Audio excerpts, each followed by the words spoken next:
جس وقت مسلمانوں نے بیت المقدس فتح کیا، حضرت فاروق اعظم رضی اللہ تعالیٰ عنہ کی عہد مبارک،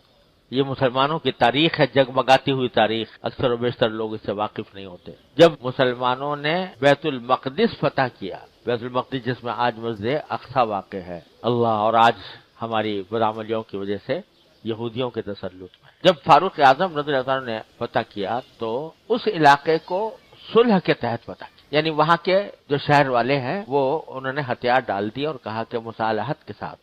ہم آپ کو یہ شہر حوالے کرنے کو تیار ہیں۔ تو حضرت معاویہ، حضرت عمر رضی اللہ تعالیٰ عنہ نے ایک صلح نامہ لکھا جس کی بنیاد پر بیت المقدس حاصل کی۔ کیا صلح نامہ تھا؟ کہ یہ شہر، اس پر مسلمانوں کی حکومت ہوگی، امیر المومنین کی، اور جو یہاں پر یہودی اور عیسائی آباد ہیں ان کو اپنے مذہب کے مطابق عبادتیں کرنے کی پوری آزادی ہوگی، ان کی جو عبادت گاہیں ہیں ان کو برقرار رکھا جائے گا، ان کے اوپر کوئی ان کو اٹھایا نہیں جائے گا، منہدم نہیں کیا جائے گا، ان کو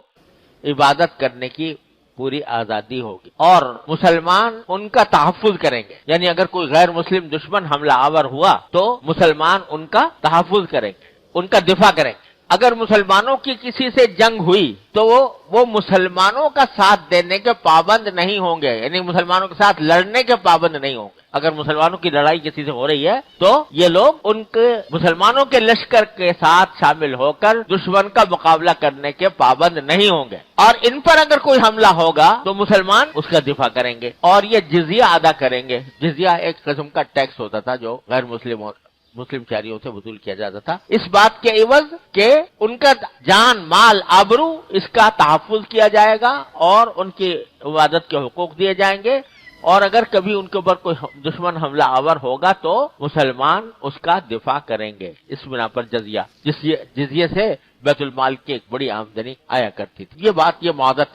معاہدہ طے ہو گیا، حضرت فاروق اعظم چلے گئے، وہاں کے جو رہنے والے تھے عیسائی اور یہودی وہ بڑے امن اور چین کے ساتھ وہاں پر رہتے رہے، بیت المقدس میں جزیہ ادا کرتے رہے۔ اور وہ جزیہ کیا تھا؟ مسلمانوں سے جتنی زکوٰۃ یا عشر وصول کیا جاتا تھا اس کا بھی بہت تھوڑا سا حصہ ان سے جزیہ کے طور پر لیا جاتا تھا، وہ بیت المال میں جمع ہوتا تھا۔ یہ ایک عرصے تک اس طرح سلسلہ چلتا رہا۔ اچانک ایسا ہوا کہ حضرت خالد بن ولید رضی اللہ تعالیٰ عنہ نے دمشق کے اوپر حملہ کیا، دمشق کو فتح کرنے کے لیے وہاں پر پہنچے۔ دمشق کو فتح کرنے کے لیے زیادہ بڑی فوج کی ضرورت تھی، تو انہوں نے حضرت فاروق اعظم رضی اللہ تعالیٰ عنہ کو لکھا کہ ہمیں ضرورت ہے کہ آپ فوج ہمیں مزید عطا کریں تاکہ ہم اس مہم میں کامیاب ہوں۔ تو حضرت عمر نے بیت المقدس کے جو حاکم تھے ان کو لکھا کہ تم یہاں سے جو تمہاری فوج ہے لے کر ان کی مدد کے لیے دمشق پہنچ جاؤ۔ جب یہ فوج جانے لگی تو حاکم جو تھے غالباً ابو عبیدہ بن جراح تھے رضی اللہ تعالیٰ عنہ، انہوں نے کہا بھائی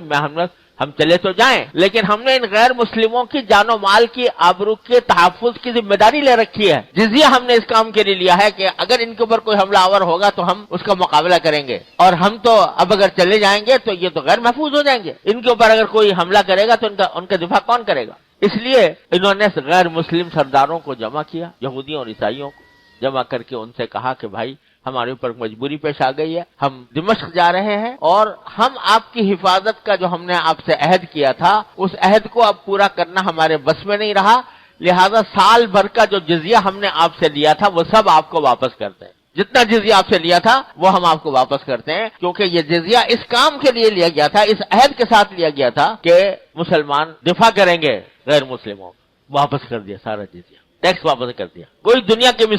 دنیا کی قوم کوئی مثال پیش کرے گی ایسی کہ دشمن کے لوگوں کو ٹیکس واپس کر دیا، جو غیر مسلم لوگ تھے ان کو واپس کر دیا۔ تو اس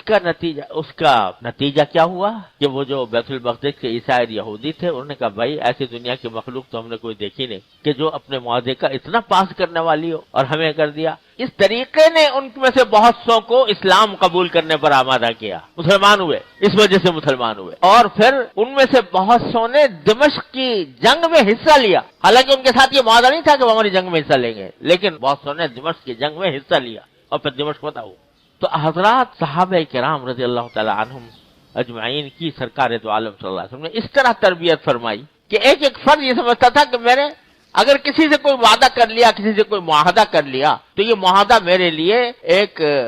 غلامی ہے، جیسے فرمایا گیا الوعد الرق، غلامی ہے، اس وعدے کی پابندی میرے ذمہ ضروری ہے، وہ چاہے اس سے مجھے نقصان ہو رہا ہو یا نفع ہو رہا ہو، لیکن میں وعدہ پورا کرنے کا پابند ہوں۔ یہ مزاج بنا دیا تھا صحابہ کرام کا، اور یہی سنت ہے رسول کریم صلی اللہ علیہ وسلم۔ پھر ایک اور واقعہ حضرت ذکر فرماتے ہیں کہ حضرت عبداللہ ابن ابی الحماد بیان کرتے ہیں کہ بعثت سے پہلے میں نے حضور نبی کریم صلی اللہ علیہ وسلم سے کوئی چیز خریدی۔ یہ بعثت سے پہلے کا معنی یہ ہے کہ رسول کریم صلی اللہ علیہ وسلم ابھی تک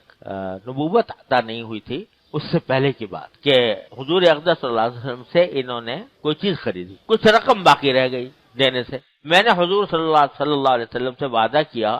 کہ ایک خاص جگہ مقرر کر کے فرمایا کہ وہ لے کر حاضر ہوتا ہوں۔ جگہ مقرر کر لی اور وقت مقرر کر لیا کہ فلاں جگہ فلاں وقت میں وہ باقی رقم لے کر آؤں گا۔ حضور اقدس صلی اللہ علیہ وسلم نے فرمایا کہ ٹھیک ہے، میں بھی آ جاؤں گا وہاں پر۔ پھر کہ وہ کہتے ہیں عبداللہ بن ابی الحماد کہ میں بھول گیا کہ مجھے جانا تھا وہاں، رسول کریم صلی اللہ علیہ وسلم سے طے ہوا تھا کہ فلاں جگہ میں ہم ملیں گے۔ 3 دن کے بعد مجھے یاد آیا